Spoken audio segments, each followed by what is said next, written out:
Alright my good people, and welcome back again to Anointed Lady TV. I don come your side with another legit intel wey I wan share give the general public. Now my good people, make no forget say I bin don give you reports on how some stakeholders and many country people don dey complain about the judiciary of this our country wey be Nigeria, and they dey complain bitterly on how messed up our judiciary don be, and if they no do something about the matter, this our country Nigeria democracy e go just fall yakata. But upon all the cry wey countrymen don dey cry since, upon all the talk wey dem dey yarn about the judiciary, some kind judges for inside this our country Nigeria just dey use ways and means to dey tell the general public say yes, true the judiciary e don mess up big time. Now my good people, make we remember that end bad governance protest wey dey happen for inside the month of August for inside this year 2024. The suspects now wey police dey arrest, they come carry them go court, and the suspects wey we dey talk about na children, underage children wey many people dey call minor. That is to say, our federal government now don reach the extent wey be say they don dey arraign children for inside court. Normally this kind matter e no make sense, and they dey arraign these children sake of say dem come outside come dey do protest about the hunger wey don dey for inside we country Nigeria. And no be lie, true there is hunger in the land. Now why e be say children wey come outside now to come exercise their civic rights, their constitutional rights to do protest, to voice out the things and things wey dey pepper them for inside we country Nigeria, the federal government allow the Nigerian police to arrest these children, carry them go court, say the children now dey use ways and means to take destabilize we country Nigeria. Say these children now they want dethrone our president Bola Ahmed Tinubu. Say these children they be terrorists and they can't charge them with treason. Now my good people, make we use our good conscience to look these children now. We say most of them they under 14 years. Many of them they are never even reach 18 years. Make we use our good conscience now to look these children look like people who go fit overthrown our president Bola Ahmed Tinubu. These children look like people who go fit destabilize this country Nigeria. But the Nigerian police arrest them, can't detain them for prison since August. That is to say, these country people now don't dey for inside prison for more than 80 days without food, without water. Because looking at their faces, looking at the way that they appear, that will tell you say they no dey fit proper for inside the prison. And as they come carry them come court, now some kind lawyers wey be say their mind good, that can they give them biscuits and water. And the way they share the biscuit and water, that will tell you say nothing come outside for inside the prison.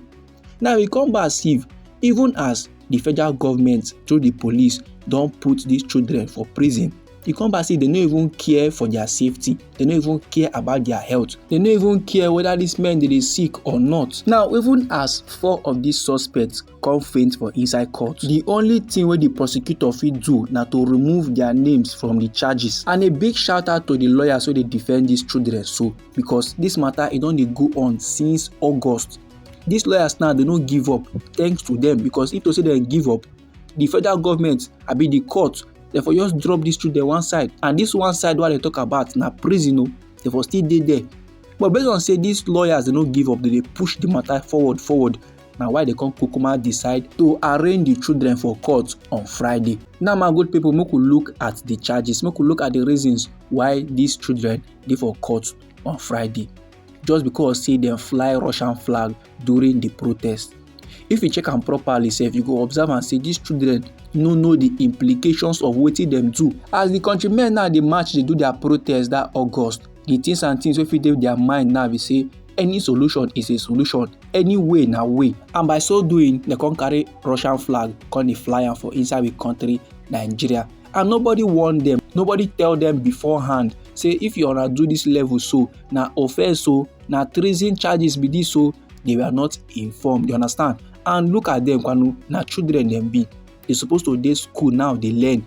The federal government now don't sit down, they look. The Nigerian police go put children who supposed to dey school, they learn for inside prison for more than 50 days.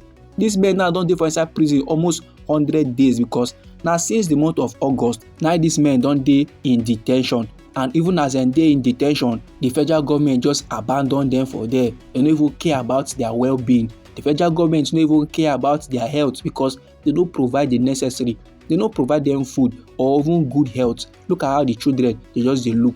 The parents now fit dey for house dey look for their children, they no know say the federal government don put them for inside prison. Normally this kind level e no make sense, and e no end there.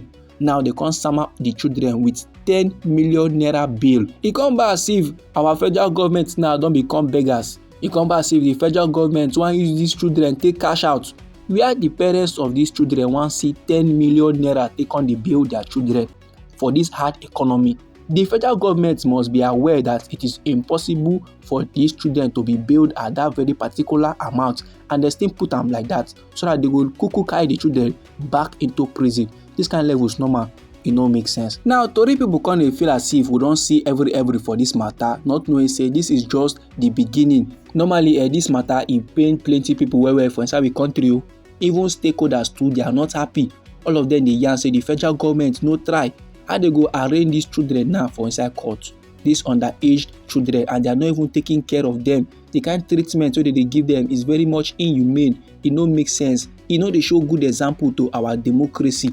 After now we dey buga say na we be the giant of Africa, but see wetin dey do our young leaders. See the kind inhumane treatment wey dey give the leaders of tomorrow. Men like Peter Obi, men like El-Rufai, and some big senators for inside we country Nigeria, they kick against the things wey the federal government dey do. But the lawyer wey dey support the federal government, the prosecutor, so this man come outside now dey talk say this thing wey we dey see so no be exactly what we dey see. The man now dey talk say these children wey we dey observe for the video, say most of them are married. Say as a matter of fact, they are all graduates. Say most of them now dem follow their parents come court to come observe wetin dey happen. Just imagine, this man now just cool down begin dey talk things wey no make sense. This man just cool down like this, dey play with the intelligence of the general public wey dey observe wetin dey happen. Now if you check out the video now, you go see am say some kind men dey im back, and those men fit be im colleague, and they dey laugh. That to tell you say the things wey this man dey yarn na rubbish. Just because say children now don too hungry, just because say things don too choke for the general public, these men now enter streets to go do protest without knowing the consequences of their action. They come go dey fly Russian flag. The federal government now come see am fit to charge these people for treason. What about Boko Haram? They give them pardon, they give them amnesty, say they don repent, so therefore they go allow them dey waka for street. What about Yahaya Bello wey the EFCC still dey pursue up till now sake of fraud, sake of some kind illegal activities wey e don reach the federal government to execute the man? No. Oga Yahaya Bello carry im 2 leg waka enter inside EFCC. EFCC no arrest am o. Na after now they come go dey do Nigerian film, they try to go arrest the man. Those kind levels normal, e no make sense. Now e come back as if the Nigerian government go dey escort the real criminals, the real thief for inside we country. They go give them escort through some kind security agencies, go dey give them maximum security, go dey allow them to dey travel abroad, dey come back. But when e don reach innocent ones, their matter, when e don reach those ones wey no fit defend themselves, they go come dey buga, they go come dey show their authority. Those kind levels e no make sense at all. This my good people, na the information I wan share give the general public. Anyhow the thing be you for body, feel free make you drop am inside our comment section. Now we be Anointed Lady TV. Now we dey give una legit intel on the things wey dey happen for inside we nation Nigeria. So if you like this update and you go like to dey receive more, try make you subscribe to this channel, and try make you put on the notification bell so that as they bring the news they come, now you go first receive the update and you go get them sharp. I dey come your side with another legit intel for you my good people. Abeg, no go anywhere.